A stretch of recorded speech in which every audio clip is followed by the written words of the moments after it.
Being a good prepared citizen doesn't mean you have all the best weapons only and that you've thought about things to eat and all that good stuff. It also means that you have your family completely prepared for even the worst case scenarios that can go wrong with SHTF or without rule of law or whatever the case may be. Here in Texas, we are having just biblical level of flooding that was unexpected. And we always need to have our thinking caps on in regards to different disasters or things that could occur. So you may have things such as wildfires at defined at its most elementary state as uncontrolled fires that burn in wilderness areas and eventually make their way into urban areas sometimes. And they are normally exacerbated by dry conditions and high winds. Here's some photos from the panhandle of Texas recently of some of our fires that we had here in Texas.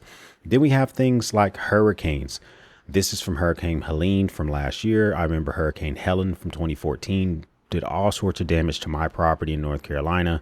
This is Helene that did property damage in Florida and North Carolina as well as Georgia. There's all sorts of scenarios where you want to think about different things that could happen. So at its most elementary definition as well, a hurricane is a large rotating storm that forms over warm ocean water and it brings strong winds over land. So a lot of things that we can't necessarily control. Then we think about things such as tornadoes. We have a lot of that here in Texas. And this was very recent in a county that was near me in Texas, where we had a lot of effects on different families that are trying to rebuild after tornadoes just ripped apart several cities in the Metroplex. And tornadoes, rapidly rotating columns of air that can normally come from thunderstorms and they touch to the ground. There's not a lot of things we can do about those either. And then we think about things that happened here in Texas recently, the floodwaters, and we're having just a very tragic event. Death toll has already risen to 25 girls are missing from summer camp. And it's so crazy because the summer camps here in Texas, you may live in a state, let me know what state you're in. If you had like the old school summer camp vibes where your parents drop you off, you don't see them for a few weeks. We have that here in Texas. The foothills and the low country here in Texas are kind of a mixture where you have higher elevations and we have the beginnings of West Texas here in Texas. And there are century old summer camps that you can take your kids to and let them have an incredible experience. Camp Mystic is one of those here in Kerr County, and they are tragically looking for 25 girls that are unaccompanied for. Hopefully they're like in trees or they're really holding on or they're making different things happen. But what does it look like to really have a disaster plan prepared? Let's just talk about some things I think you should be doing for your family to be a better prepared citizen, things that I do here in Texas. I just posted on my Instagram earlier today that talks about me charging on my power stations. And I'm always thinking about that type of stuff as well. But one big thing that you can think about, hands down, is going to be creating an emergency kit. An emergency kit normally consists of a lot of stuff, but let's just start off with the most important one. According to the CDC.gov, water. 1 gallon of water per day for drinking and sanitation for every human that lives in your house. I tried to go 1.5 for my family personally. We have a family of 8. I have a lot of water stored up, but that's just my plan to make sure that we have water. Other things that we can do is, especially if we know an emergency is coming, if we know that we may possibly have a water outage, is fill up our bathtubs. An average bathtub that you have like in your Jack and Jill bathroom usually holds 400 gallons of water. We have a garden sized bathtub that's normally like 600 gallons of water, if not more, that you can use mainly for sanitation purposes. But if all else fails, you could run it through a filter and drink it as well. Water, crazy important. You can have bottled water, but I'm a big component of 5-gallon jugs of water that you can tap into in an emergency situation. But think about at least a 3 to 5 day supply. Most of the things I'm talking about today, 3 to 5 day supply. I'm striving to get up to 2 weeks. I just got a big ass family, so it's a little bit harder for me. And speaking of that, food, stockpiling food, 3 to 5 days worth at a minimum. I'm striving for 2 weeks worth of food. You should have a bunch of non-perishable foods, canned foods, energy bars, dried fruit, beans, pastas, anything that you can quickly use some of your water for, or you can just eat directly out the can. You want to have enough of this for 3 to 5 days supply. Now that could mean different things to different people. Most people need at least 2,000 calories a day. I have a 2-year-old, a 3-year-old, and a 4-year-old. They don't need 2,000 calories a day. So my storage is a little bit different than your storage, but think about whatever that may mean for you overall. As these emergency situations come up, I've done a lot of videos on some of my emergency preparedness kits and some of the kits I keep in my house. My number one go-to NOAA radio is Midland radios. They're NOAA certified. They have good safety, good reliability. But the biggest thing about their radios, they're location specific. They have a good warranty. And I think that they're big, easy to read buttons. I will link up any of my favorite stuff down below from any of these products or stuff that I use, but I'm just really big on making sure you have a good NOAA radio that has different power sources, whether it's AA, AAA, maybe an 18650 battery or whatever. You always want to make sure you have that stuff at the ready and ready to go, because it will just kind of keep you in handy. So radio, super important. Hand crank if possible as well.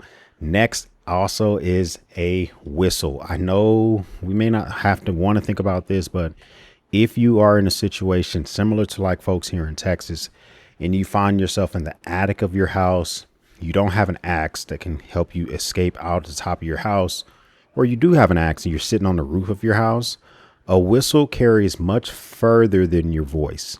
So if you're trying to get the attention of rescuers, whistles. My go-to whistles are from Acme. They've been making whistles for over a century. They're out of the UK, but they're reliable. They can take falls, drops. I've stepped on a couple. The plastic ones do break, but but it's still the fact that they are relatively affordable.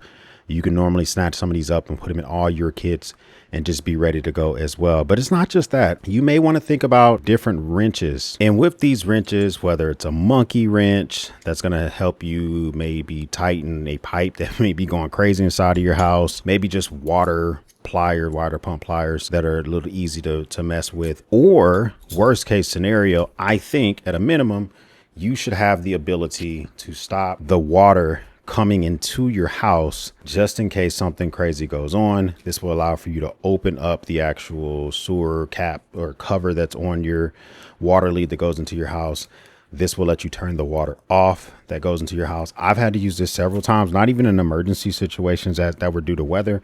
I just had pipes that were leaking and I needed to kill the water to my house until the plumber can get there. So having those small nuanced things, I think, are really, really important. Manual can opener. People don't think about that. All that non-perishable food. Make sure you got a can opener so you have the way to actually open that bad boy up. Cell phones, local maps, cash in small denominations, at least $100 worth. But if you can have it in ones, fives, tens, maybe not just one big $100 bill. A, people may not be able to break change. B, if you get robbed or mugged, you have. Normally, I like to put money in different places on my body in emergency situations. That way, if I have to give up some money, I'm not giving all of it up in theory. Some's in my underwear, some's in my socks, some's in my pockets, whatever.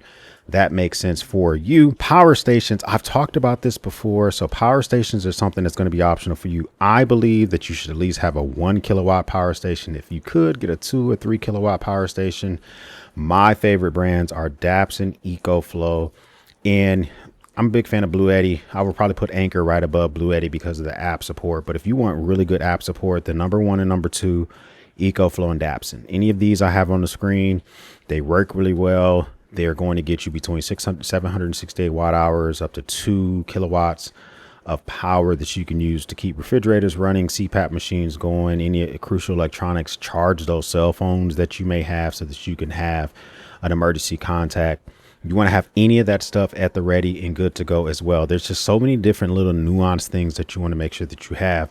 A designated meeting place. If my family's separated, some people are at home, maybe I'm off golfing or I'm out hanging out or whatever, and they have to evacuate the house.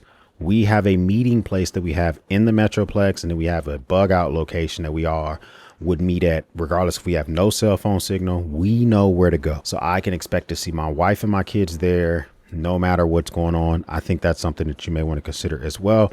There's other things. Clear your gutters, keep your trees trimmed down, install storm shutters if you need to. Any of those different nuanced things that can help you be more prepared, I think you should be down for as well. But the last thing is have an evacuation plan. Have contacts out of state to let them know where you're evacuating to if it's a bug out situation.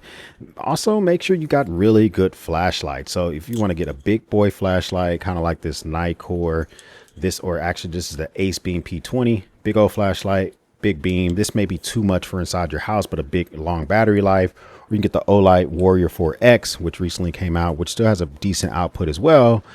And so you can do either one of these will do good as long as you can do one or two things. Make sure you have the ability to change the battery out in whatever flashlights that you have. That's going to be super important. You may want to even consider getting stuff like lanterns. This is different lanterns that they have. This is one from Princeton Tech. This is made in America. It has legs that you can adjust the height that you want it to be. You can get something with a magnetic base like this is from Phoenix. This has a really good light output and good light beam as well.